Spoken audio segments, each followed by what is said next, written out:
Бұл елде отбасыларға үй немесе көлік алуға субсидия беріледі. Жалақы жоғары. 25 жасқа дейінгілер салықтан босатылған. Ал бюджет саласының қызметкерлеріне қосымша төлемдер енгізілген. Алайда Венгрияда билік ауысты. Неге екенін түсіндіріп көрейік. 12 сәуірде елде парламенттік сайлау өтті. 16 жыл бойы елді басқарып келген Виктор Орбан жеңіліске ұшырады. Халықтың сайлауға қатысу деңгейі 79,5%. Қорытынды нәтиже 18 сәуірге дейін шығады. Алайда Орбан бірден қарсыласын жеңісімен құттықтап үлгерді. 2013 жылдан бері Орбан жеңіске жетіп, елдің саяси бағытын өзгерткен еді. Бастапқыда либерал әрі батысқа жақын болса, кейін бұл бағыт ұлттық консерватив күшке айналды.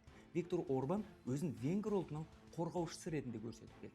Ал қауіп үнемі өзгеріп отыр. Бұрын либерал элиталар болса, қазір Еуропа одағы мен Украина аталды. Бұл ұғымға көрші елдердегі этникалық венгрлердегі билік бірінші дүниежүзілік соғыстан кейінгі тарихи ренішін, яғни ел территориясының 2/3 жоғалғанын белсенді пайдаланып келді.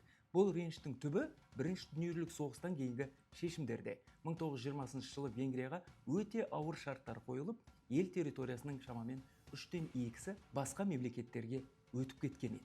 Салдарынан миллиондаған этникалық венгр өз елінен тыс қалып қойды. Румынияда, Словакияда, Сербияда, Украинада. Яғни халық бір күнде шекара сыртында қалып қойғандай сезінді.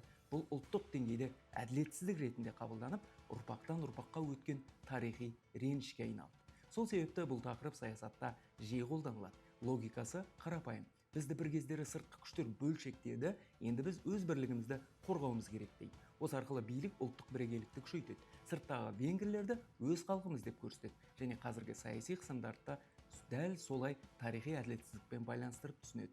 Солайша мемлекет дәстүрлі құндылықтарды күшейтіп, білім беру мен медиада насихаттайды. Атап айтсақ, мектеп бағдарламасы өзгеріп, тарих пен христиандық тамырларына басымдық беріледі. Әлеуметтік саясатта да нақты қадамдар болды. Отбасыларға үй немесе көлік алуға субсидия берілді. Жалақы өсті.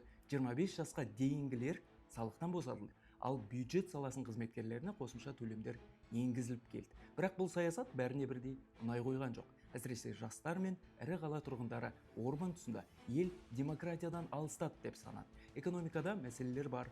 Өсім баяу, бюджет тапшылығы 5%-дан асуы мүмкін, мемлекеттік қарыз жоғары. Әлеуметтік тұрғыда кедейлік азайғанымен халықтың бір бөлігі мемлекет көмегіне тәуелді болып қалған. Оның үстіне Орбан билігі жүйені өзіне тиімді етіп өзгерте бастаған. Сайлау ережелері қайта жазылып, кейінгі сайлауларда партия аз дауыс алса да парламентте көп орын алатын жағдай жасалды. Соның арқасында 2014, 18 және 2022 жылдары Фидес партиясы үнемі көпшілік орынды сақтап қалды. Партия тек жүйені өзгертіп қана қоймай, өз сайлаушыларын да көбейтті. Негізгі тірегі ауыл мен шағын қалалардағы халық. Сонымен қатар шетелде тұратын венгрлерге азаматтық беріп, оларды да сайлауға қатыстырды. Бұл да нәтиже берді. Сырттағы сайлаушылардың басым бөлігі Фидесті қолдады. Тіпті кейін сайлау туризмі деген тәсіл пайда болды. Осының бәріне қосымша тағы екі маңызды құрал болды: ақша және ақпарат. Кей жерлерде сайлаушыларға азық-түлік, ақша тарату сияқты жағдайлар кездескен. Ал медиаға келсек, билік елдегі ақпарат құралдарының шамамен 80%-ын бақылауға алды.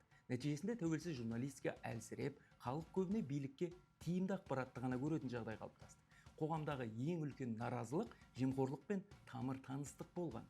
Билікке жақын адамдар байып кеткен. Мысалы, Орбанның досы Лоренс Месарош қарапайым жұмысшыдан елдегі ең бай адамға айналды. Ал күйеу баласы Иштван Тиборч мемлекеттік тапсырыстар арқылы жүздеген миллион евро табысқа шыққан. Алайда саясат сахнасынан бұрын Орбанның өз командасында болған Петер Мадияр шықты. Ол жүйені ішінен білетін адам ретінде тез танылды. Бұрынғы әріптестеріне қарсы шықты. Мадиярдың танымалдығы оның нақты әрекеттерінен кейін күрт өсті. Ол Тиса партиясына қосылып, небәрі бірнеше айда оны елдегі ең ықпалды күштердің біріне айналды.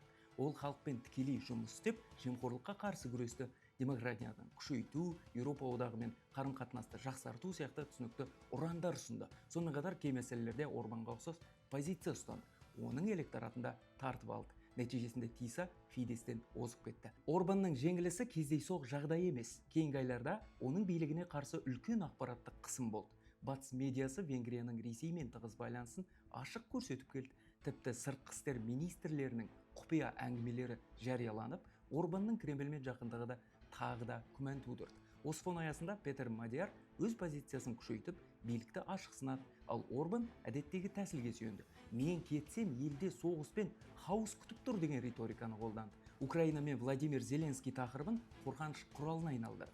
Соған қарамастан, сайлау нәтижесі биліктің әлсірегенін көрсетті. Бірақ басты мәселе енді не болады? Орбан жеңілгенімен жүйе сол күйі қалды. Сот, прокуратура, медиа бәрі бұрынғы билік ықпалында. Оның үстіне экономикада қиындық көп, ал Еуропа одағы қаржысын алу үшін жаңа үкіметке күрделі реформалар жасау керек. Бірақ бұл реформаларды ескі жүйе тежей алады. Сондықтан бұл сайлау өзгерістің басталуы ғана. Венгрияда негізгі күрес енді басталады.